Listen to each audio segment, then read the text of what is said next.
Hello বন্ধুরা, কেমন আছেন? আজকে একটা নতুন রেসিপি ট্রাই করলাম।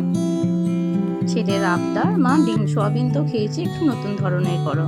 ওই জন্য গ্রেট করে নিয়েছি দুটো ডিম, সোয়াবিন আর আলু নিয়েছি গ্রেট করা। ওগুলো ওতে আস্তে আস্তে মশলা দিলাম, জিরে গুঁড়ো, ধনে গুঁড়ো, নুন, লঙ্কা গুঁড়ো, কাশ্মীরি লঙ্কা গুঁড়ো দিলাম, একটু সামান্য গোলমরিচের গুঁড়ো দিয়েছি আর দিয়েছি সামান্য হলুদ। তারপর এগুলো খুব ভালো করে মিক্স করে নিলাম। ও আচ্ছা, একটু বেসন দিতে হবে, এটা ভুলে গেছিলাম, ওই জন্য পরে ওটা অ্যাড করে দিলাম। দিয়ে ভালো করে ওটা মিক্স করে নিতে হবে। নিয়ে এক একটা বল শেপেতে ডুবো তেলেতে ভেজে নিতে হবে। একটা একটা করে মুঠো আকার করে ডিম শেপেতে ওটা ভেজে নিতে হবে।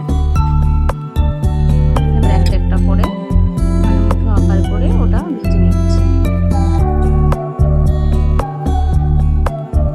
আচ্ছা, তোমরা সবাই কে কোথা থেকে এই ভিডিওটা দেখছো চটপট একটু কমেন্টে জানিয়ে দেবে। তোমরা সবাই কেমন আছো সেটাও তার সঙ্গে বলবে, আর কে কোথা থেকে ভিডিওটা দেখছো সেটাও কমেন্টে জানাবে।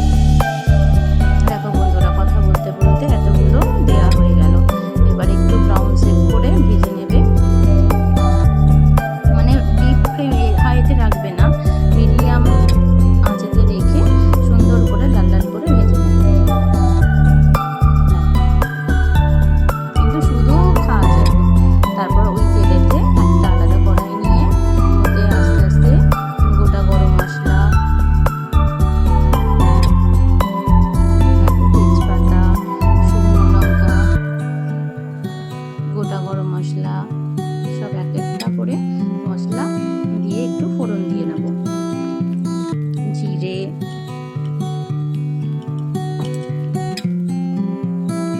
ভয়েস দেওয়ার তো অভ্যেস নেই, দেখো কেমন তুতলে যাচ্ছে।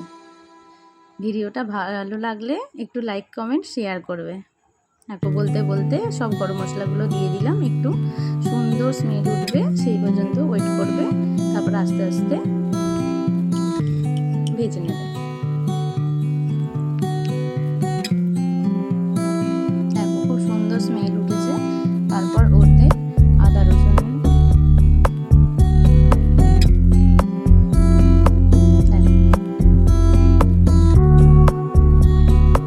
এতে আদা রসুন টমেটো আর একটু শুকনো লঙ্কার পেস্ট করা আছে।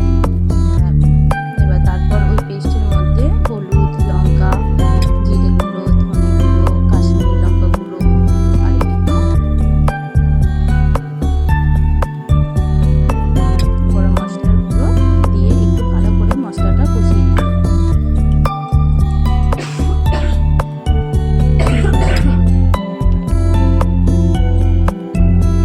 কি সুন্দর মশলাটা কষানো হয়েছে। দেখো খুব সুন্দর করে লাল লাল করে মশলাটা কষিয়ে নিয়েছি। যতক্ষণ নাড়তে থাকবে যতক্ষণ মশলাটা থেকে তেল ছাড়ছে না।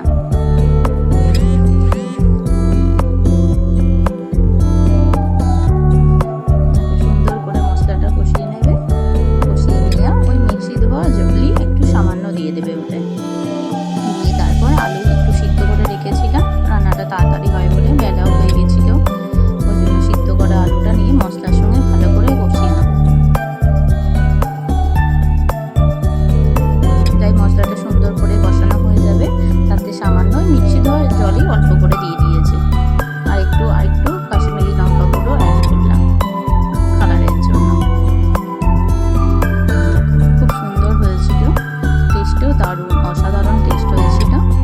খুব বেশিও ঝোল করে নিই, মিডিয়াম ভাতের সঙ্গে মেখে খাওয়া যাবে ওরকম জুস রেখেছিলাম। তারপর ভেজে রাখা ওই তোমরা কি বলবো ডিম সোয়াবিন মুঠাগুলো ওতে দিয়ে দিলাম। তারপর আবারও একটুখানি চাপা দিয়ে রাখবো। তারপর টেস্ট করব যে সব নুন মিষ্টি ঝালে সব ব্যালেন্স ঠিক আছে কিনা। আবার 1 মিনিটের মতো একটু ফুটতে দেব, যাতে ওই মুইঠাগুলোর মধ্যে ঝাল নুনটা ভালো করে ঢুকে যায়। দেখো তারপর ওপর থেকে একটু গরম মশলা আর একটু ঘি দিয়ে একটু নেড়ে দেবে। নিয়ে একটু অল্প 1-2 সেকেন্ডের জন্য একটু ঢাকা দিয়ে দেবে, দিয়ে তারপর ঢাকা দিয়ে দেবে, তারপর গ্যাসটা বন্ধ করে দেবে। দেখো এত সুন্দর হয়েছে, আর খেতেও বন্ধুরা অসাধারণ হয়েছিল। আমার ছেলের তো খুব পছন্দ হয়েছে। এই যে জান বানিয়ে ফেললাম।